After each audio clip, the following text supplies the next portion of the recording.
नमस्कार, मी मनीषा इंगळे जोशी. तुम्ही पाहत आहात एम न्यूज. आणि सध्या तरी राजकीय वातावरणात खूप साऱ्या उलथापालथी होताना पाहायला मिळतात.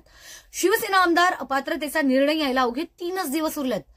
संपूर्ण राज्याचं या निर्णयाकडे लक्ष लागलंय. विधानसभा अध्यक्ष राहुल नार्वेकर नेमका आता कोणाला धक्का देणार याबाबत राजकीय वर्तुळात चांगलीच चर्चा रंगली आहे.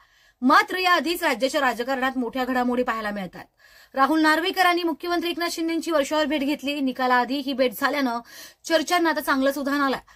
10 जानेवारीला शिवसेनेच्या आमदार अपात्रतेचा निर्णय लागणार आहे.